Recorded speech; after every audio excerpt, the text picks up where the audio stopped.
In a world that values conformity, it's easy to lose connection to your essence, to your authentic self. So many of us struggle to be genuine and authentic. In fact, we talk about suffering from imposter syndrome, and a lot of times we hide our true thoughts and feelings. So if we aren't always showing up authentically, or our authentic self isn't always showing up, who is? Well, it's your persona. Hi, I'm Beth Strathman. Welcome back to my channel. If you're new here, please subscribe and be sure to click the bell so you receive notifications of any new videos I upload. So let's look at this persona aspect of ourselves. I want to talk about the persona and how it is an essential part, an important part of our self-development. So let's delve into the powerful role that the persona plays and explore how developing a persona, embracing a persona, and eventually letting go at least of certain aspects of our persona can lead us back to becoming more authentic. So first, let's look at the definition of persona. According to the dictionary, the persona is the, let's say, psychological aspect of ourself that we display to others, to the public. It's our public image, as opposed from maybe what our true inner self really is. Now, contrast persona and personality. If persona is the role or the image that we project out into the world, the personality then is the behaviors, traits, qualities, maybe even beliefs that we have that go along with, that make up the details of that persona. In fact, your persona is made up of a lot of adaptations that you made as early as infancy and certainly throughout childhood, maybe into early adulthood. It's these adaptations that you made so that you would please others, particularly as you're a little child, an infant and a child. You need people around you to take care of you. So you make adaptations to stay in the good graces of, to meet the expectations of those people who are important to you, that you want to belong to them in their family, in their society, so that you can survive, right? So we develop this way of projecting this image of who we are out into society to please others so that they will take care of us. So in a way, the persona, you can liken it to the tip of an iceberg. So it is the part of us, if we're the iceberg, the persona is the tip above the water that is visible. Other people see it. So we spend a lot of time, a big part of our lives forming, perfecting, and living through this persona that we create to make ourselves acceptable, again, in a society, perhaps in a family, that requires conformity, that we all think the same, act the same, have the same values. Now, there's nothing wrong with conformity, except when you look at expressing your unique individuality. That's when the problem occurs. And it seems to be then about middle age, sometime in our adulthood, we start to feel this need to express our individuality a little more. Not that we want to leave our families and not participate in society, but we want to find perhaps even a better balance between being our individual self and conforming to social beliefs and values. So I think the real power of the persona is that it's really interesting. We develop it and it protects us. It allows us to survive, as I mentioned earlier. And it allows us to interface in society in this, three-dimensional, four-dimensional world. At the same time, when we get to a point where we want to start exploring our persona and maybe saying, why do I hold this belief, or why is this really a value that belongs to me?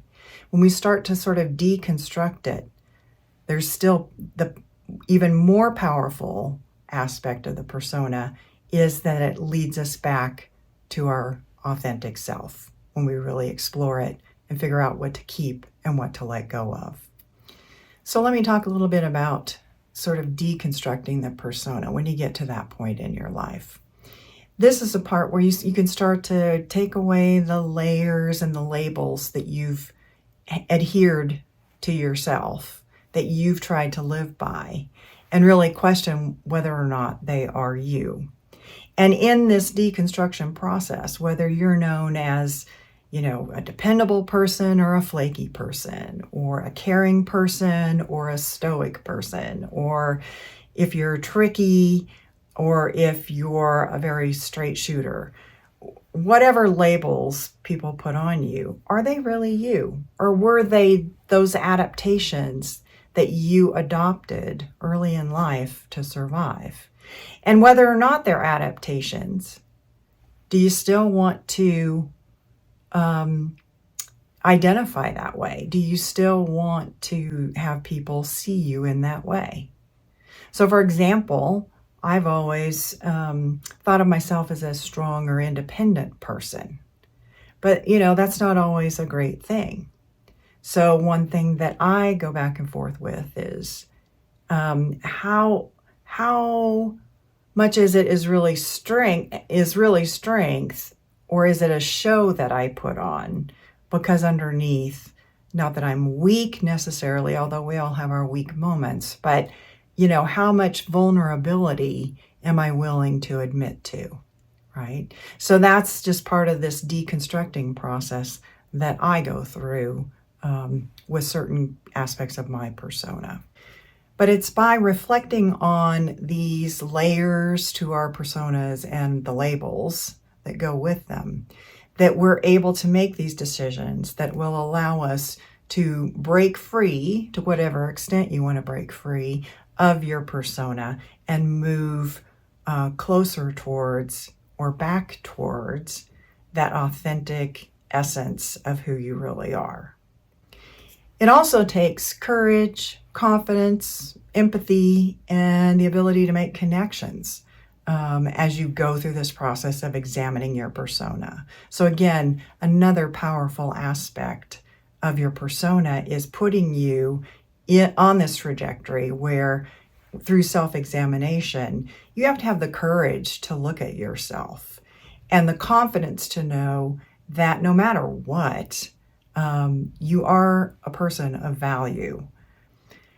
Through developing the persona, we may have hidden away really great qualities about ourselves because whether or not it was true, we interpreted the message that we shouldn't exhibit those qualities. So it does take the courage and confidence to own those qualities that we have heretofore thought were not desirable. And in a weird way, when you start looking at who you really are and questioning aspects of your persona, it actually connects you to other people and gives you more compassion, not only for other people, but for yourself.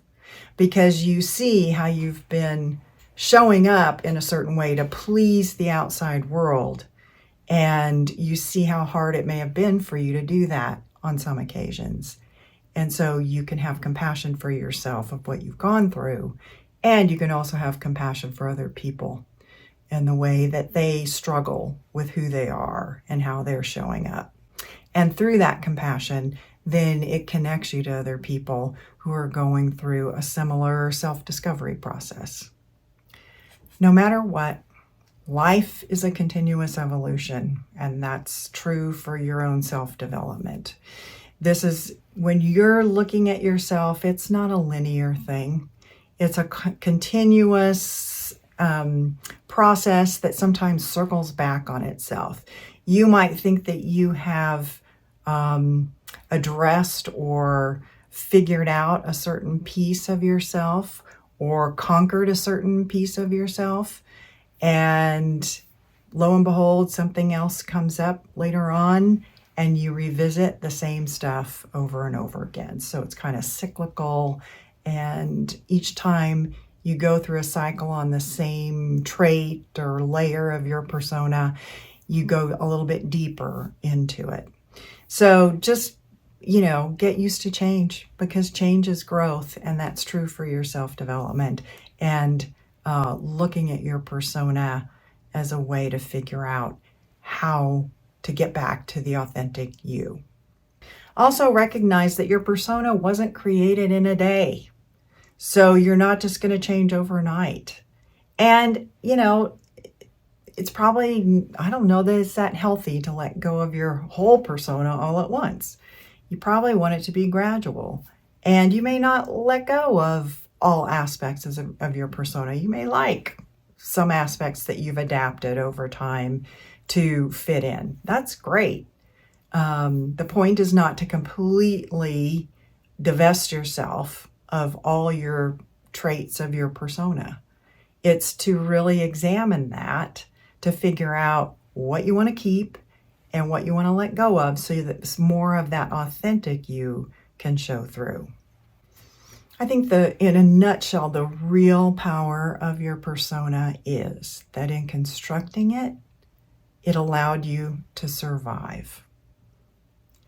And in deconstructing it, in a weird way, as you go through the process, it brings about healing, like maybe any wounds, so to speak, from your early life that maybe were part of constructing that persona. And so it really strengthens you as you examine it and let go of it as you move on to becoming more of your authentic self. I think that's really powerful.